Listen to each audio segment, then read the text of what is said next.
Nós estamos aqui para mais esse programa, nesse canal do YouTube, onde estamos gravando cada capítulo do Novo Testamento. O propósito é que você tenha, no final, um comentário bíblico, tipo vídeo, com uma interação aqui conosco, relacionando tudo que a Bíblia trata em cada capítulo, tentando de alguma forma ajudar os nossos telespectadores aí desse programa, que eles possam entender melhor as Escrituras Sagradas.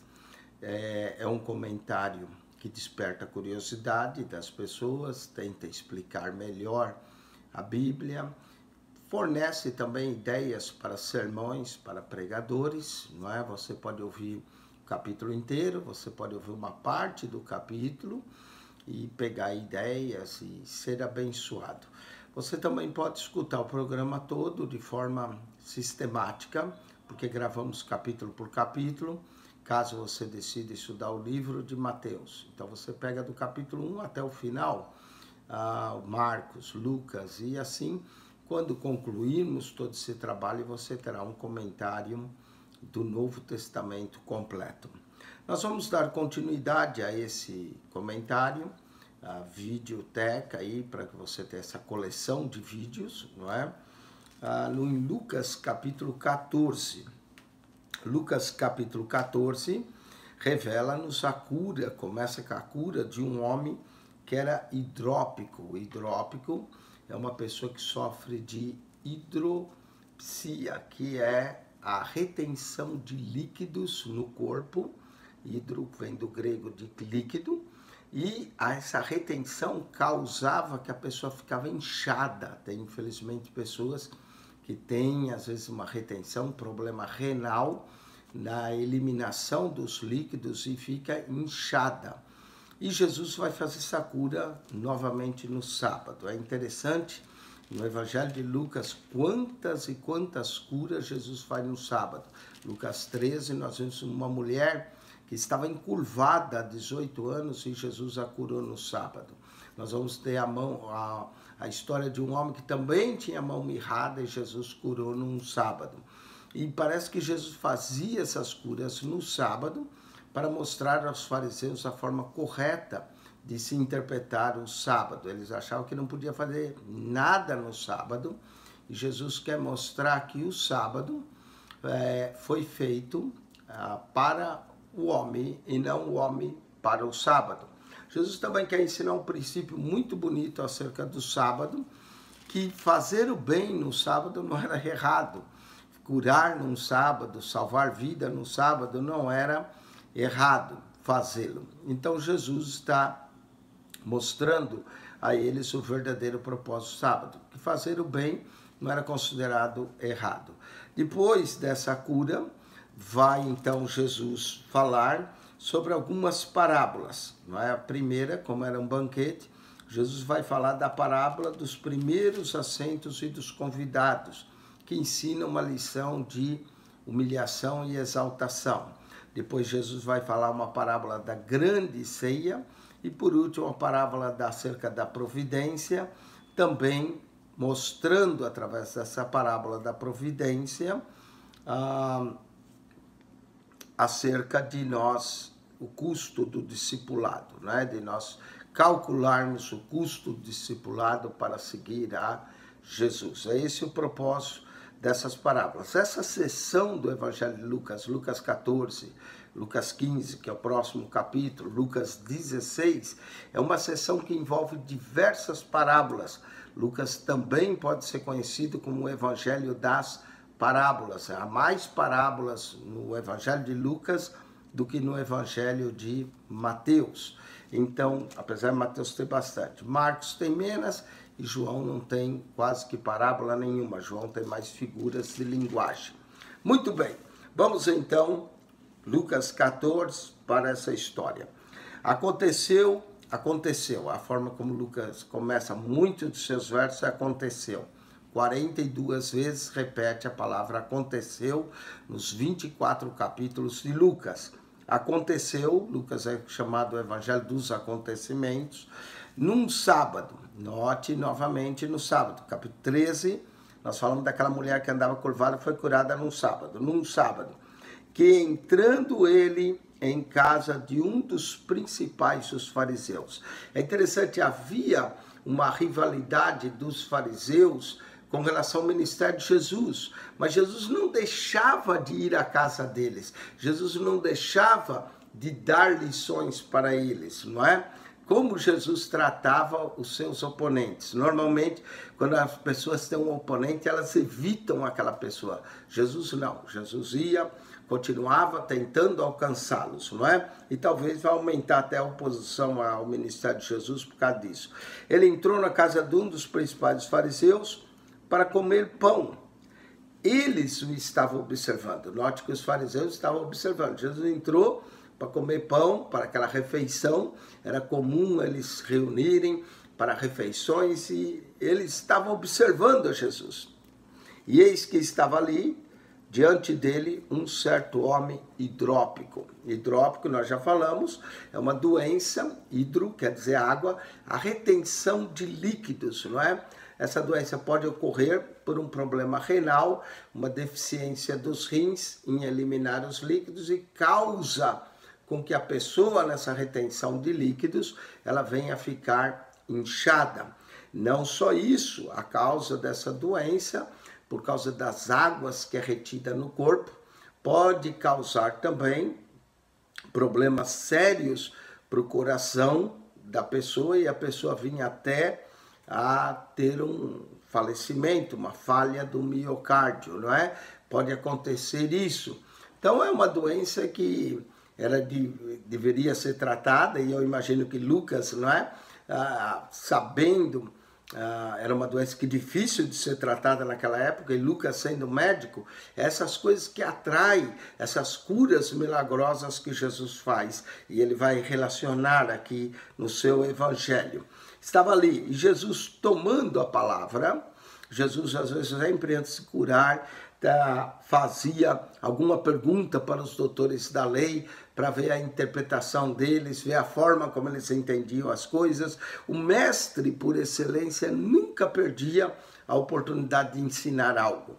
E Jesus, tomando a palavra, falou aos doutores da lei, aos fariseus. Faz uma pergunta, dizendo, é lícito curar no sábado? Jesus já tinha realizado muitas curas, lá vem ele com a sua pergunta, é lícito curar no sábado?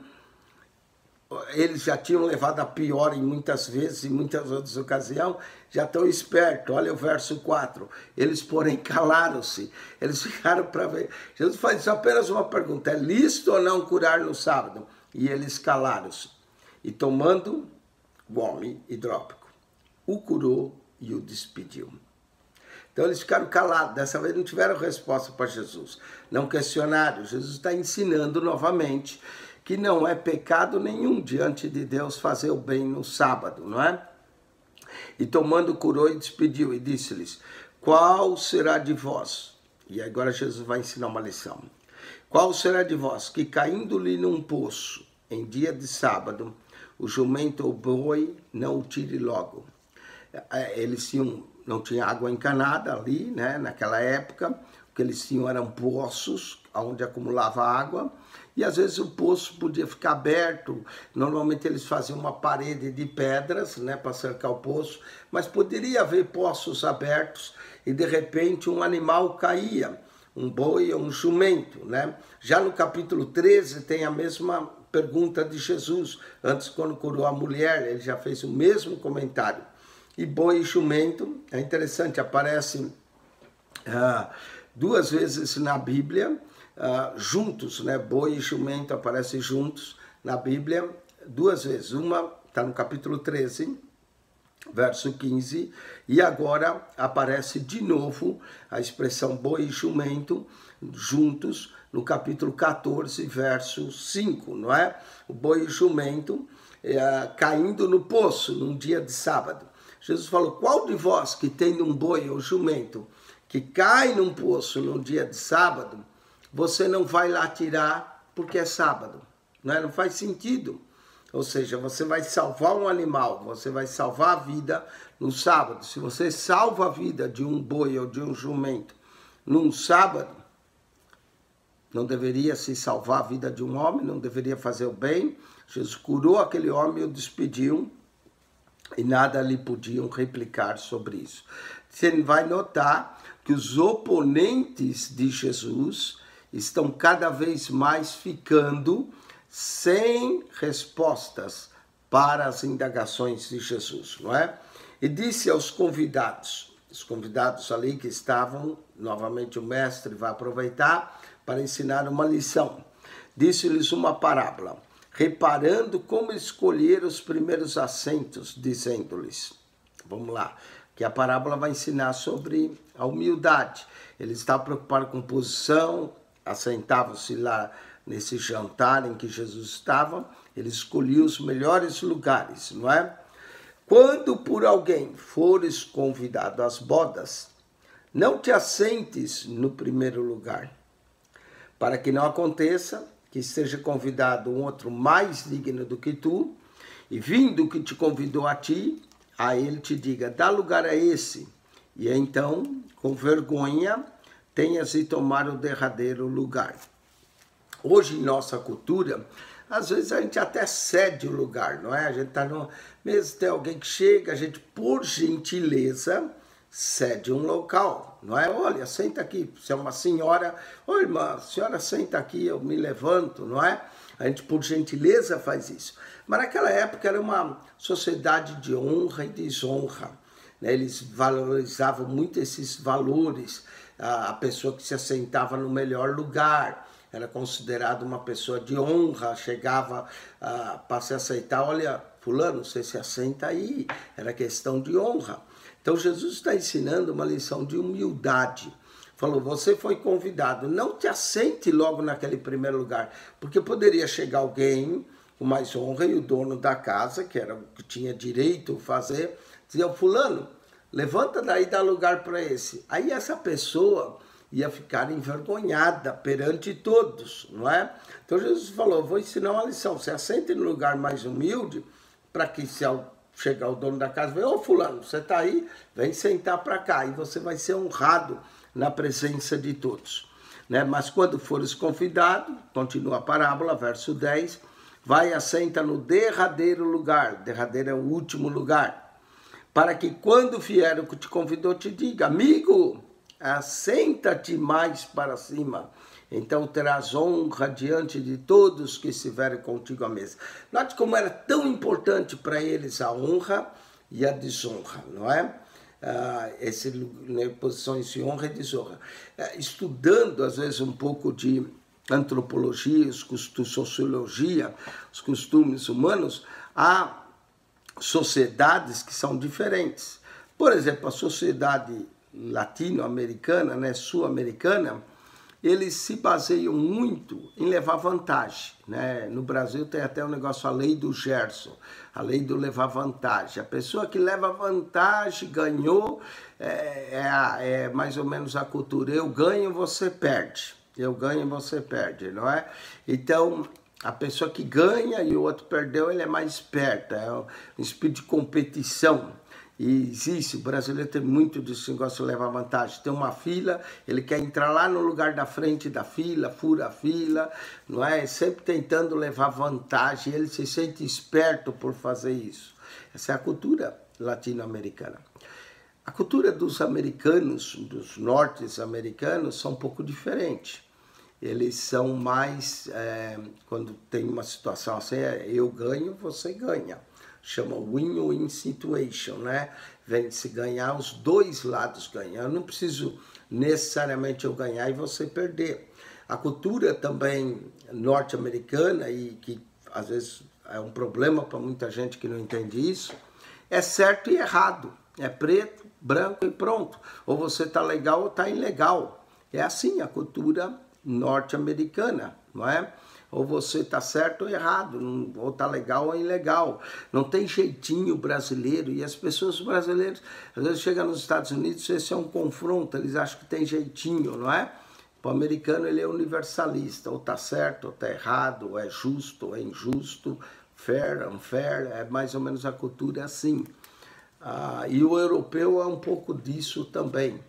Não é? Então, os choques, às vezes, de entender as culturas. A pessoa que está acostumada a levar vantagem, dar jeitinho em tudo, chega numa cultura americana e tenta fazer a mesma coisa. Às vezes consegue dar certo em algumas áreas, mas de vez em quando se mete em cada confusão, porque é certo ou errado.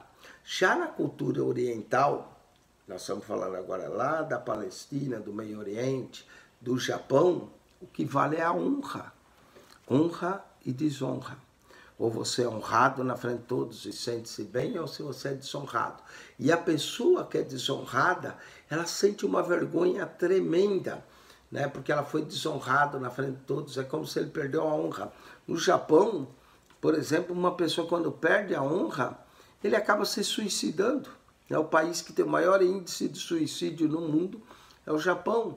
Porque a única forma que ele acha de recuperar a honra é tirando a própria vida. Ele não presta para mais nada, tira a vida. Quando é que um brasileiro vai fazer isso? Agora tem alguns meio doidos que estão fazendo, não é? Mas a verdade é que o brasileiro jamais vai tirar a vida dele por qualquer bobeira, entendeu? Mas para o japonês é uma forma de recuperar a honra.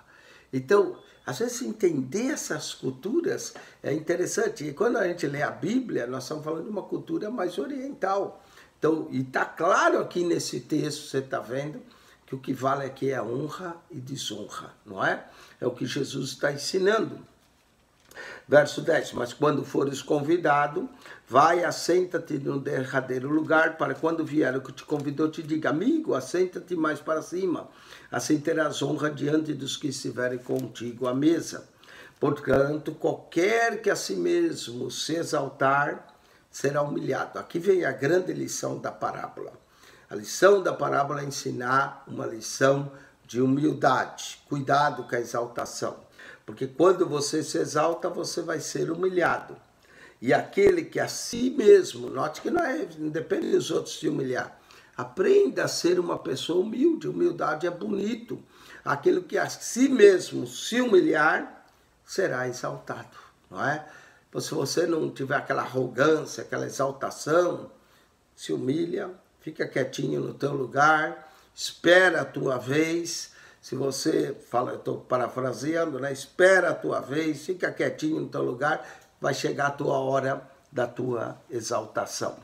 E diziam também ao que tinha convidado, quando deres um jantar, agora Jesus vai ensinar uma outra lição, presta atenção, uma lição importantíssima. Eu conheci uma pessoa que fazia isso. E dizia, ao que tinha convidado, quando deres um jantar ou uma ceia, não chame os teus amigos, nem os teus irmãos, nem os teus parentes, nem vizinhos ricos, para que não suceda que eles tornem a convidar e te seja isso recompensado. Olha só, normalmente é assim, ó, a gente, vai jantar lá na minha casa, depois, eu vou jantar na sua, não é? Então a gente fica trocando jantares, fica trocando favores. Passa lá em casa, toma um café. Não, mas passa lá também, então a gente troca favores. Olha a lição que Jesus vai ensinar. Quando você dá um jantar, quando você dá um banquete, não apenas convide aqueles que podem te convidar de volta, mas quando, verso 13, quando fizeres o convite, chama os pobres, chama os aleijados, chama os mancos, chama os cegos, e serás bem-aventurado, porque eles não têm como te recompensar, mas recompensado será na ressurreição dos justos. Jesus ensina aqui uma lição maravilhosa, que se nós fizermos o bem para aqueles que não podem nos pagar de volta, para aqueles que não podem nos convidar, nós estamos acumulando tesouro no céu, nós estamos acumulando recompensas mais tarde, recompensas na ressurreição dos justos.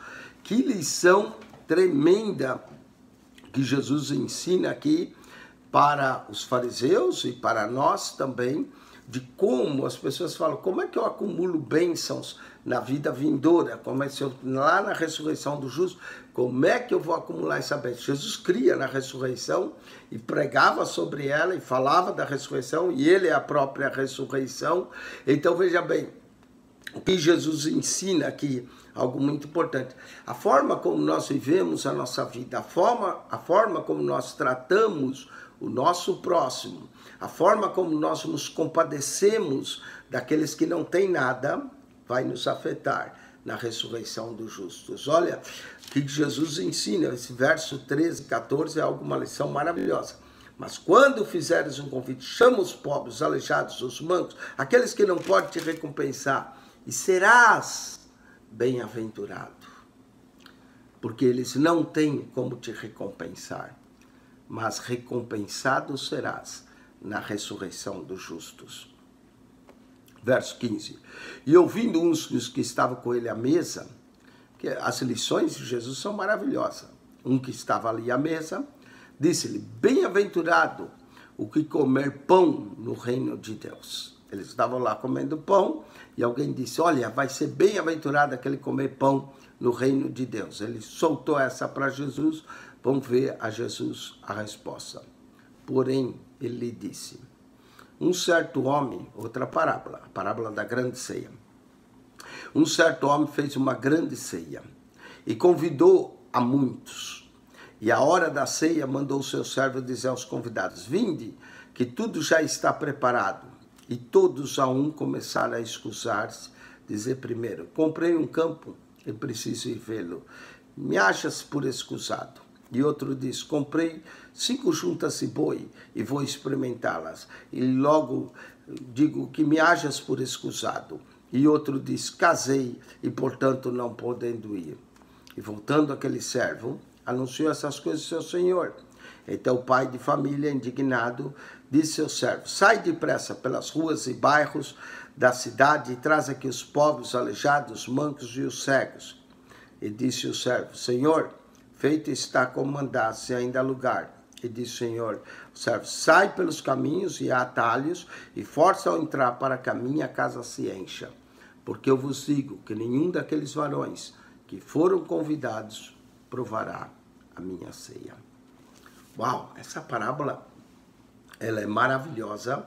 Ela mostra como as pessoas às vezes rejeitam as bênçãos e a ceia do Senhor.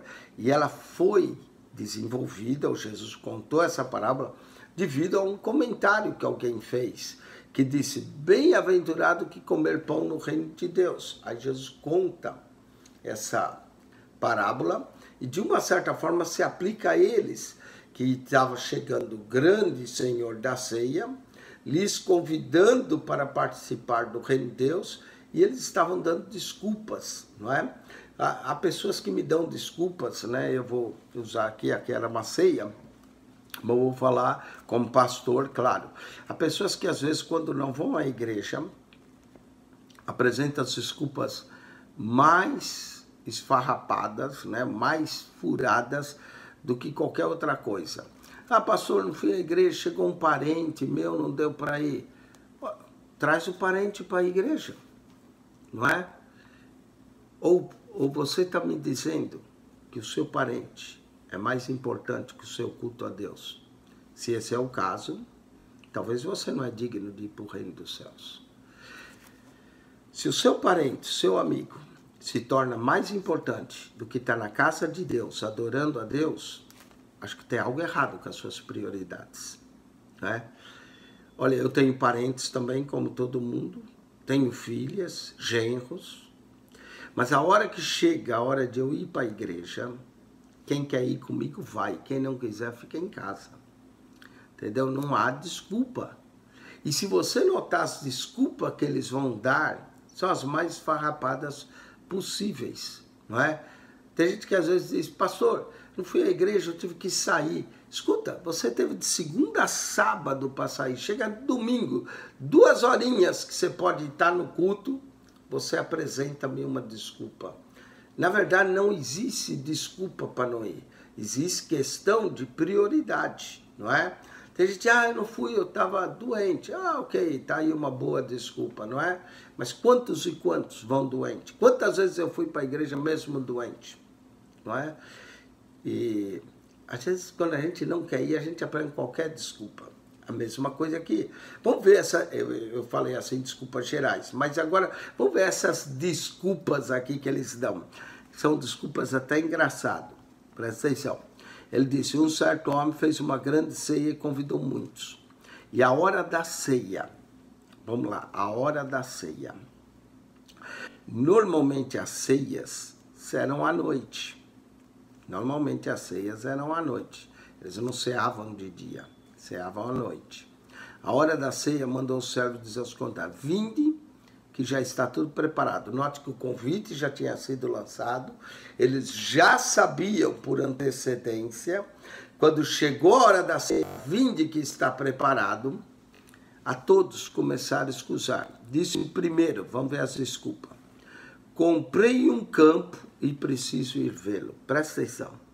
Comprei um campo e preciso ir ver. Mas era ceia. Ceia que hora é? À noite.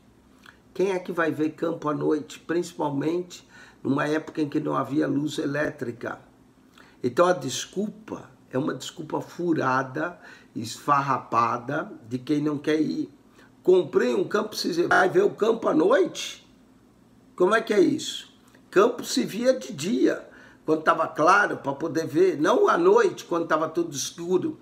Era hora de ser, ele não queria ir. Comprei um campo, preciso ver, rogo-te que me haja por escusado. Desculpa esfarrapada. O outro diz, comprei, a mesma coisa vai acontecer, 5 juntas de boi, e vou experimentar. E experimentar à noite a junta de boi, logo te me haja por escusado. Comprou 5 juntas. E depois outra, quem é que compra um campo sem vê-lo? Não tinha visto o campo, comprou e agora ia ver à noite. Então compra às cegas e vê às cegas. Mesma coisa, outro comprou 5 juntas de boi e não viu os boi antes, não viu se o boi era doente, se o boi era manco, se o boi era cego. E agora comprou primeiro para depois se experimentar. Quem é que compra um carro e depois experimenta? Quem é que não vai primeiro dar uma olhada, ver se o carro pelo menos tem motor, não é? Comprei 5 juntas de boi e vou experimentar. Agora à noite ia experimentar para não vir a ceia. Jogo de que me jaga por escusado. Aí o outro diz, casei e portanto não posso ir. Aí você vai dizer, agora não, o cara casou, o cara tem que gozar a lua de mel. Não, casou, leva a esposa junto. É desculpa, que já não casou, já não está casado, leva a esposa junto. Não é?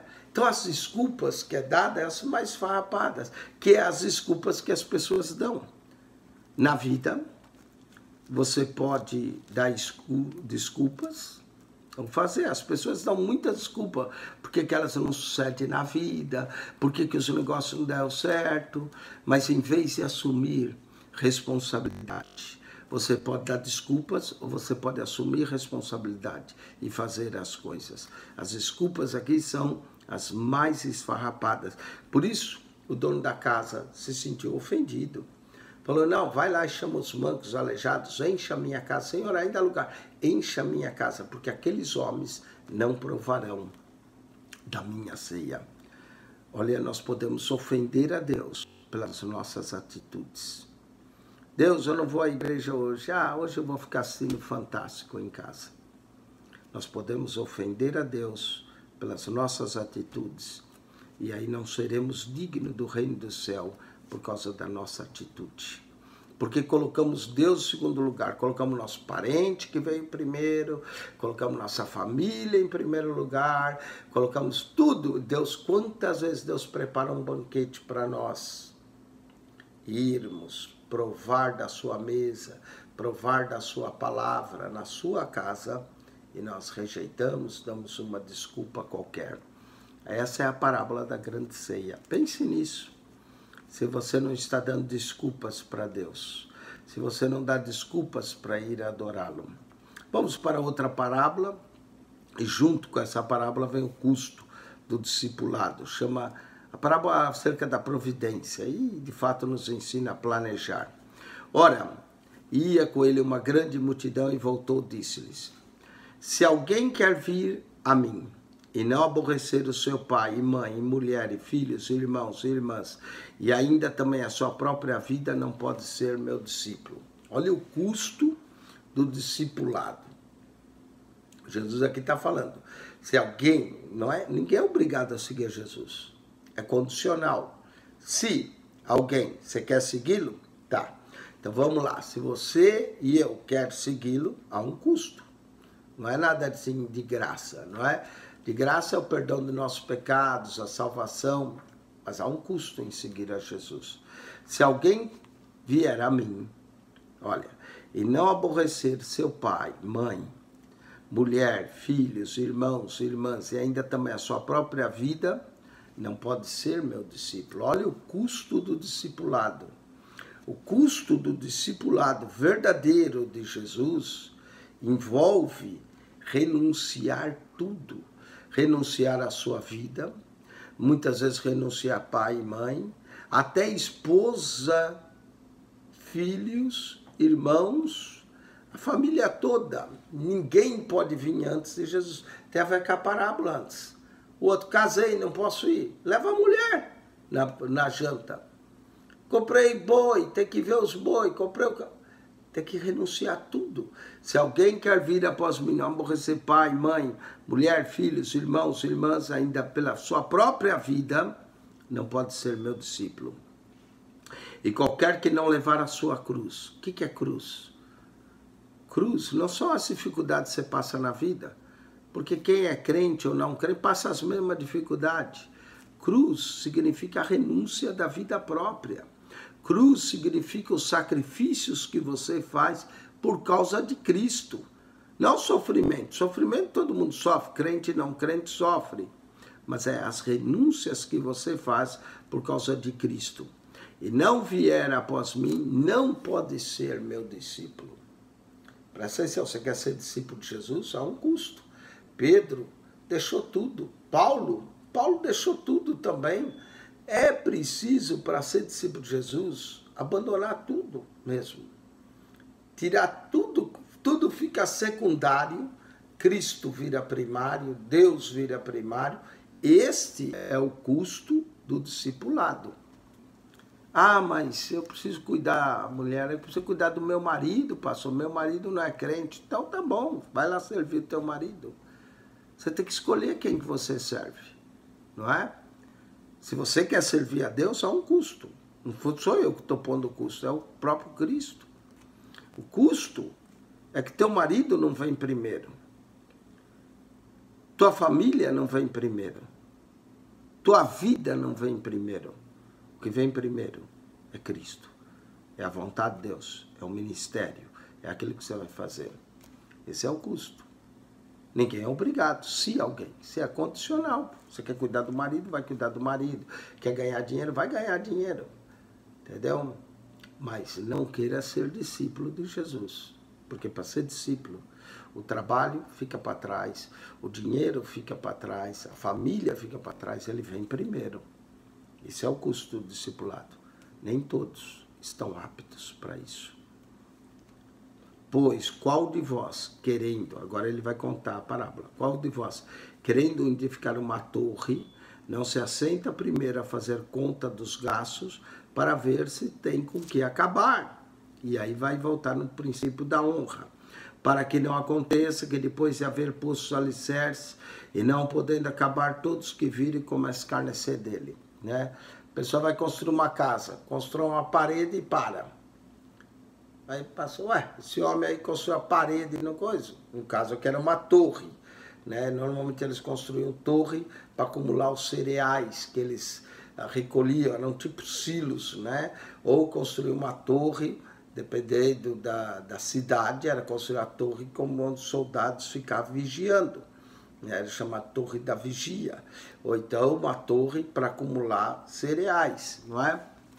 Então o homem vai construir uma torre. Começou a construir, não tem jeito de concluir, para. Aí todos passam e diz, esse homem começou, mas não tem como acabar. Não é como muita gente começa, eu vou seguir a Cristo, eu vou ler a Bíblia toda, mas começa, mas nunca acaba. Você tem que fazer as coisas e acabar. Começar a ler um livro e acabar, começar a fazer um curso e acabar. Eu também sou professor de teologia, o que eu tenho de alunos que começa e não acaba, é uma coisa incrível. Eu também estudei. E quando eu comecei o meu curso, que eu fui fazer de mestrado, tinha 33 alunos que começaram. 33. 6 acabaram. E graças a Deus eu fui um dos 6. De 33, 6 acabaram. Isso aí a gente vê acontecer, as pessoas começam e não acabam, não tem uma determinação, não tem persistência, não calcular os custos antes, não é? É sacrifício? Claro que é sacrifício, mas só se alcança as coisas com sacrifício. A lição aqui é do sacrifício, né? Para que não aconteça que ele posto alicerce, não poder acabar, todos virem, começa a escarnecer dele, dizendo, esse homem começou a edificar, ele não pôde acabar. Vamos continuar. Qual é o rei? Agora Jesus vai dar uma outra parábola. Qual é o rei que indo à guerra, a pelejar contra outro rei, não se assenta primeiro a tomar conselho, se com 10 mil pode sair ao encontro do outro que vem com ele contra 20 mil. Veja bem, o rei vai à guerra. Ele calcula os seus soldados. Eu tenho 10 mil, mas o outro está vindo contra mim com 20. Isso quer dizer que meus soldados vão ter que ser 2 vezes melhor que o outro exército. Se ele sabe que ele não vai ganhar a batalha, para que ele vai à batalha? Diz, para que irá então a batalha? Antes manda acordo de paz, se ele vê que não pode. Qual é o rei que indo à guerra pelejar contra outro rei não se assenta primeiro a tomar conselho, se com 10 mil pode sair um encontro que vem com ele contra 20 mil? De outra maneira, estando o outro ainda longe, manda logo embaixadores e pede condições de paz, não é? Vai à guerra para morrer todo mundo? Vai à guerra para perder? Aí tem muita gente que vai à guerra para perder mesmo, porque não calcula, não vê se tem as condições para ganhar. Para seguir a Cristo, é preciso fazer os cálculos. Não é assim? Pois qualquer de vós que não renuncia, presta atenção, aqui ensina uma lição de renúncia, pois qualquer de vós que não renuncia a tudo quanto tem, não pode ser meu discípulo. Olha, 3 coisas aqui acerca do discipulado. O discípulo renuncia à família, o discípulo renuncia à sua vida e, por fim, o discípulo renuncia a tudo. Senão não pode ser meu discípulo. Disse Jesus, foi Jesus que disse. Você quer ser discípulo mesmo? Há um custo do discipulado. Qual é o custo, pastor? Renunciar a tudo. Esse é o custo. Família, trabalho, casa, irmãos, irmãs. Você está pronto? Não, não estou. Então, fica crente, mas não seja bem discípulo, não é? Então, o discípulo é um custo. Bom é o sal, mas se ele degenerar, com que se adubará? Eles usavam sal para o adubo, não é? Mas se o sal se degenerasse, e agora é interessante, o sal mesmo, que é cloreto de sódio, jamais se degenera. Cloreto de sódio continua sempre cloreto de sódio. Agora, tinha sal que perdia sabor, porque não era sal puro, não é? Como tem certos crentes que perdem o sabor, não é crente puro. Não é preciso ser crente, e é por isso que a gente tem que orar muito, Senhor, transforma-me, transforma-me, transforma-me, não é? Olha só, se o sal se degenerar, com que se adubará? Nem presta para a terra, nem para o monturo. Lança fora, quem tem ouvidos para ouvir, ouça. Outro ponto importante, é preciso ter ouvidos para ouvir a voz de Deus. É preciso ter sensibilidade e é preciso ter determinação, perseverança, sacrifício, né, para seguir o Senhor Jesus Cristo. Amém? Isso é Lucas capítulo 14 para nós. Um capítulo, vamos dizer, difícil, né? Se você de fato quer ser discípulo, se eu quero ser discípulo de Jesus, renunciar tudo. Que Deus abençoe você. Nós voltaremos para Lucas capítulo 15, com mais 3 parábolas de Jesus, 3 parábolas maravilhosas, inclusive uma muito bem conhecida, a parábola do filho pródigo, a parábola da ovelha perdida e a parábola da dracma perdida. Quem esteve convosco para mais esse programa, pastor Eugênio Piacentini. Que a graça de nosso Senhor Jesus seja contigo, o amor de Deus, nosso Pai, e as consolações do Espírito Santo. Deus vos abençoe. Assista os nossos outros programas do Evangelho de Lucas e dos demais livros. Deus abençoe.